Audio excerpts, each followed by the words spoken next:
Hello दोस्तों, आज हम मूवी एक्सप्लेन करने वाले हैं फुकरे 3, जिसमें भर भर के कॉमेडी भरी पड़ी है और ये मूवी सबको पसंद आ रही है क्योंकि Fukrey movie first and second की सफलता के बाद फुकरे 3 भी निकाल दिया और मूवी बहुत लोगों को पसंद आ रही है। So without any wasting time चले आते हैं अपने मेन थीम पे। दोस्तों, मूवी की शुरुआत में फुकरे 2 की जहां एंड हुई थी वहां से शुरुआत होती है, जहां पे फुकरे ने मिनिस्टर को जेल भिजवाकर एक पब्लिक स्टोर खोल लिया था। लेकिन कुछ दिनों के बाद उसके ऊपर मानव का प्रभाव पड़ गया और उसका सारा जनता स्टोर में रखे सामान आउटडेटेड हो गया और वहाँ की पब्लिक अब उसमें आ भी नहीं रही थी। अब चूचा चिंग चौंग की शक्तियों से लोग सामान खोद लेता था और कुछ पैसे कमा लेता था और उसके साथ पंडित भी उसका साथ देने लगते थे। अब इधर भोली पंजाबन इलेक्शन कमीशन में अपना नाम डलवाने जाती है, जहाँ पे वो अपना फुल नेम फूलमती सुंदरी रखती है। नाम सुनकर कई लोग तो हंसने लगते हैं क्योंकि उसके कैरेक्टर से ये नाम बिल्कुल भी मैच नहीं हो रहा था। अब इधर भोली पंजाबन फुकरे को फ़ोन कर रहे थे, लेकिन पंडित जी के पास फुकरे का फ़ोन था, इसलिए फ़ोन वो काट देते हैं। फिर भोली पंजाबन फिर कुछ देर में फ़ोन करती है, लेकिन पंडित जी फिर उठाते हैं और भोली पंजाबन बोलती है कि वो इलेक्शन कमीशन में खड़ी है, जो कि उसे फुकरे की मदद चाहिए कैंपेन के जरिए। कैंपेन करके मैं पब्लिक के सामने झाड़ू पोछा करूँगी, जिससे मेरा छवि बना रहेगा। फिर फुकरे मदद करने के लिए रेडी भी हो जाता और अगले दिन चूचा और भोली पंजाबन पब्लिक के सामने कैंपेन करके लोगों के सामने झाड़ू और उनके बाथरूम साफ करने का काम करने लगे और मीडिया वाले उसका अच्छी छवि भी दिखा रहे थे। तभी तभी चूचा मीडिया के सामने एक लड़के का पिछवाड़ा साफ कर देता है, जिससे उसकी छवि भोली से भी ज़्यादा ऊपर हो जाती है। अब सीन चेंज होता है, जहाँ पे भोली और चीचा भाषण देने के लिए पब्लिक प्लेस में गए थे, जहाँ पे भोली अपना भाषण दे रही थी, लेकिन चीचू वहाँ पे बहुत अच्छा और इससे भी अच्छा स्पीच दे देता है, जिससे पब्लिक के सामने चीचू की वाह होने लगती है। और ये देखकर भोली उससे जलन रखने लग गई थी और अपने बॉडीगार्ड से उसे वहाँ से हटा देती है और अपना भाषण कंटिन्यू करती है। अब इधर चूचा के दोस्त लाली हन्नी को बोलता है कि अगर भोली इलेक्शन जीत जाती तो वो सिर्फ अपना भला करेगी और किसी का भी नहीं। तभी हन्नी बोलता है, मेरे पास एक प्लान है, हम चूचा को इलेक्शन कमीशन में खड़ा करेंगे और उसी को जिताएंगे, जिससे कि जनता के अत्याचारों से भी भोली बच जाएगी और अपना भी कुछ भला कर लेंगे और जनता का भी भला कर लेंगे।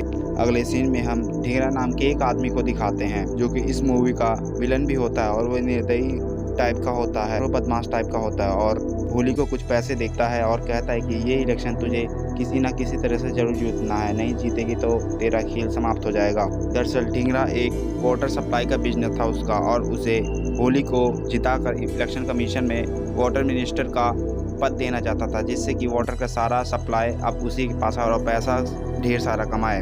तभी भोली जनता के बीच में बैठी थी और वहाँ पे चीचू आता है और कहता है कि मेरे पास दो खबर है, जिसमें कि पहला तो खराब है, दूसरा लाभदायक। तो पहला सही वाला वो बोलता है कि तू मेरे से शादी कब करेगी, और फिर दूसरा खराब वाला बोलता है कि हन्नी और लाली और पंडित जी मुझे इलेक्शन कमीशन में खड़ा कर रहे हैं। और वहाँ पे पब्लिक उसे चेयर्स करने लगी थी और पब्लिक ने डिसाइड कर लिया कि हम चीचू को ही वोट देंगे। अब इधर हन्नू, लालू और पंडित जी चीचू को इलेक्शन कमीशन जिताने के लिए प्लानिंग कर रहे थे, जो कि बहुत सारे पैसे की ज़रूरत होती है। तभी वहाँ भोली के दो बॉडीगार्ड आते हैं और लाली को बोलते हैं कि अफ्रीका में उन्हें उनके मामा पापा और कज़न और चाची चाचा हीरे का खदान है, जो कि तुम और चीचू। दरअसल चीचू के पास एक सत्य थे जो कि सामान को किसी तरह ढूंढ लेता था। तभी वो बॉडीगार्ड कहते हैं कि चीचू अपनी शक्तियों से सामान ढूंढवाकर, हीरा ढूंढवाकर बहुत सारे पैसे छाप सकता है और बॉडीगार्ड उन्हें एडवांस में 5 लाख रुपए पहले से दे देते हैं जाने के लिए। और ये डील लाली ने फिक्स कर ली और जो कि उन्हें पैसे की भी ज़रूरत थी। तभी फुकरे वहाँ पे जाते हैं। फुकरे एक टीम होती है।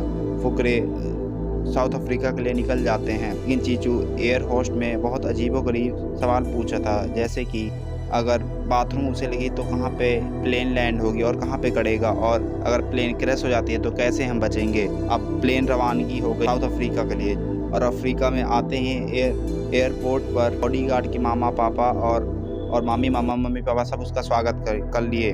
उसी में से बॉडीगार्ड की एक कजन सी, जो कि चीचू से उसे प्यार होने लग गया था। अब फुकरे अपना काम समझ रही थी कि कैसे हीरे के माइन में खोजा जाए। इधर भोली जनता का दिल जीत रही थी, सीएम के साथ बैठक बना रही थी और लोगों का दिल जीतकर अपना वोट अपनी ओर खींच रही थी। और इधर फुकरे को अब धीरे धीरे टाइम बीतता ही जा रहा था।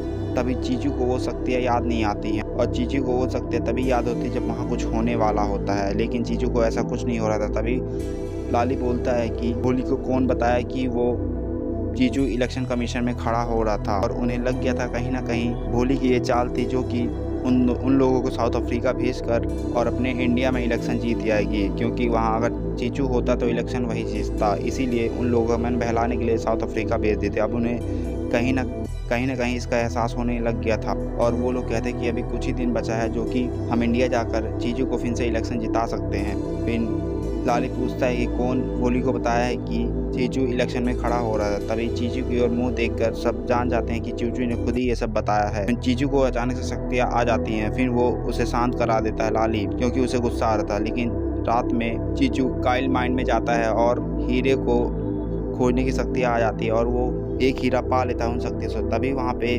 चौकीदार आ जाते हैं, लेकिन डर के मारे चीचू और फुकरे हीरा जो है चीचू अपने मुंह में निगल लेता है और वहाँ से भाग जाते हैं। फिर अगले दिन सुबह कहीं रुकते हैं और वो कहते हैं कि हीरे लाओ। तभी उन लोगों को पता चलता है हीरा तो चीचू के पेट में है। तभी वो सो जाते हैं, बोलते हैं कि हमें किसी न किसी अगले दिन यहाँ से निकलना ही होगा और वो वहाँ पे सोते हैं। हन्नी और चीचू एक साथ सोते हैं जो कि उन्हें एक जोरदार करंट लगता है। तभी पंडित जी बचा लेते हैं। करंट लगने के कारण हन्नी को जोरदार पसीना आ रहा था और फिर चीचू को होश आता है जो कि उसे पानी की कमी थी, इसलिए उसे बाजू में लगे टॉयलेट का पानी पिला देते हैं। लेकिन पानी पीने के बाद कुछ देर बाद उसे टॉयलेट आने लगता है और फिर वो उसे एक बर्तन में टॉयलेट करवा देते हैं और हन्नी को बहुत ज़्यादा ही पसीना आता है, इसलिए उसका पसीना पंडित जी किसी कपड़े से पोंछ देते हैं और फिर जहाँ चीचू टॉयलेट किया था उस बर्तन में पसीना गाड़ देते हैं। अब पंडित जी सिगरेट पीने का मन होता है। तभी वो माचिस का तिल्ली जलाकर सिगरेट पीते हैं और माचिस का तिल्ली उसी बर्तन में डाल देते हैं जहाँ टॉयलेट और पसीना था।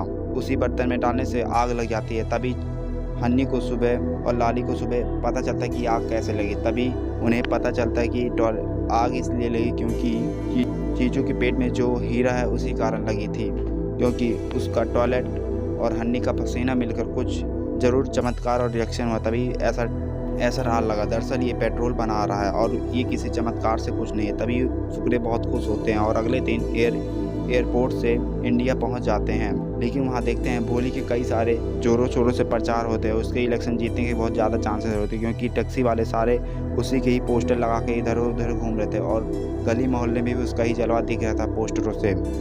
और क्योंकि भोली वहाँ की पेट्रोल बहुत छूट देती थी और सस्ते भी कर दिए थे। अब इधर फुकरे अपना फुकरीपंती करके पेट्रोल बनाकर आधे दामों में बेच रहे थे, जिससे कि सारे वोट फुकरे टीम के मिल रहा था और चीचू को भी मिल रहा था। अब इधर डिंगरा भोली के ऊपर प्रेशर बनाता ही जा रहा था। कहता कि इस बार अगर तुमने किसी तरह चुनाव नहीं जीता तो मैं तुम्हें जान से मार दूंगा। तभी चीचू अपने स्कूल के बच्चों की तरफ जाता है जहाँ पे वो अच्छे से स्पीच देता है और वहाँ पे उनके घर वालों के वोटिंग का लिस्ट अपनी ओर पक्का कर लेता है। अब एक दिन भोली और चीचू और भोली मिलते हैं जहां भोली उन्हें डिबेट करने का एक चैलेंज दे रहे थे। तभी वहां पे हनी मना कर देता है, क्योंकि उसे पता था कि भोली बहुत चालाक किस्म की लड़की है। लेकिन भोली जो है धीरे से चीचू को एक हाथ मिलाते हुए एक पर्ची देती है, जिसमें उस पर्ची में कुछ लिखा था। तभी वो चीचू अकेले में जाके पढ़ता था और उसे मिलने की एक जगह लिखा था, जहाँ पे चीचू वहाँ भोली से मिलने जाता है और वहाँ देखता है कि भोली अपने बॉडीगार्ड से शादी करे थे। तभी चीचू वहाँ रोते हुए बोलता है कि नहीं तू ऐसा नहीं कर सकती है। तभी वहाँ भोली कहती है अगर मैं तेरे साथ शादी करने राज़ी हो जाऊँगी अगर तू मुझे अपनी सारी राज बता देगा कि कैसे तू पेट्रोल वगैरह बना रहा है। तभी चीचू राज़ी हो जाता है और सच में उन दोनों की शादी हो जाता है। अभी एक कमरे में चीचू अपनी उसे प्लानिंग बता देते कि कैसे पेट्रोल वगैरह बनाते। तभी वो खुश होती है और नाचती रहती है। अब इधर फुकरे चीचू को ढूंढने निकले और फिर उन्हें पता लगेगा चीचू भोली के घर गया और भोली उन दोनों की शादी हो गई। तभी चीचू कहते हैं कि ये सब शादीशुदा का नाटक बंद करो, लेकिन तब पता चलता है भोली को कि भोली का भी किडनैप हो गया। जैसे भोली का किडनैप डिगरा ने किया और डिगरा उसे टॉर्चर कर रहा था कि तुम इलेक्शन कमीशन में ना लड़ो ताकि भोली किसी तरह जीत जाए और वो कमाई का जरिया बना ले वाटर मिनिस्टर बन के। तभी उसे पता चल जाता है कि ये काम डिगरा ही कर सकता है, इसलिए उसे फ़ोन लगाती है और कहती है कि तू चीचू को छोड़ दे, वो तो मेरा पति हो गया है। लेकिन पहले तो डिगरा उससे बहुत मजाक होता है चीचू के प्रति जो उसका प्यार आता है। फिर कहता है कि मैं इसे एक ही शर्त पे छोड़ूंगा अगर वो लोग मुझे पेट्रोल बनाने का विधि बता देते हैं। तभी भोली फुकरे को फ़ोन करती है और उनकी टीम को बताती है कि डिगरा चीचू को ही किडनैप किया और वो ब्लैकमेल कर रहा है कि अगर वो लोग पेट्रोल बनाने का विधि तुम लोग बताओगे तभी वो छोड़ देंगे। तभी वो लोग राज़ी हो जाते हैं क्योंकि उन्हें चीचू को वो लोग खोना नहीं चाहते थे। तभी वो वहाँ पे भोली और फुकरे की पूरी टीम आती है और लाली उसे वीडियो दिखाता है कि कैसे हम पेट्रोल बनाते हैं। तभी और जिगरा जो है जहाँ पे वाटर सप्लाई होता है टैंकरों को वहाँ पे मना करके अपने यहाँ वाटर पार्क में बुलवा लेता है, जिससे कि वो पेट्रोल बनाकर खूब सारा पैसा कमाई कर सके। अब इधर पब्लिक को अफरा तफरी हो रही थी क्योंकि उन्हें समय से पानी नहीं मिल रहा था। लेकिन इससे पहले हनी ने फुकरे टीम की और चीचू की एक वीडियो बनाकर सोशल मीडिया पे डाल दिया था, जो कि टॉर्चर करते हुए डिगरा का सीन भी आ गया था और वो बहुत वायरल हो गया था। तभी वहाँ हम बाहर देखते हैं कि पब्लिक वहाँ भी वाटर पार्क में आ गई थी अपना अपना पानी का हिस्सा लेने के लिए। अब कुछ दिन के बाद फुकरे टीम पेट्रोल बनाने के लिए मना कर दिए थे क्योंकि वो लोग थक भी गए थे और इसलिए उन्हें ब्लैकमेल जबरदस्ती करके एक स्विमिंग पूल के ऊपर मगरमच्छ लटकाकर उन्हें छोड़ दिए थे। तभी वहाँ पूरी पब्लिक आती है और डिंगरे के आदमी को बहुत मारते हैं और अपने अपने पानी का हिस्सा ले लेते हैं और फुकरे टीम को बचा लेते हैं। तभी वहाँ पे बेंगलुरु के पेट्रोल मिनिस्टर का फ़ोन आता है और फिर उसे बुलाते हैं, लेकिन चीचू जो है टॉयलेट करता है लेकिन कोई भी रिएक्शन नहीं होता है, लेकिन क्योंकि इस बार उसे पता लग गया था कि जो हीरा का कमाल कर रहा था वो हीरा उनके पेट में भाई नहीं, क्योंकि एयरपोर्ट में उन्होंने 2 नंबर करके हीरा वहीं छूट गया था। और ये फिल्म यहीं पे ख़त्म हो जाती है गाइस। अगर गाइस ये वीडियो आपको ज़रा सा भी पसंद आई हो तो सब्सक्राइब और लाइक किए बिना मत जाइए guys. Thank you, bye bye guys, see you again.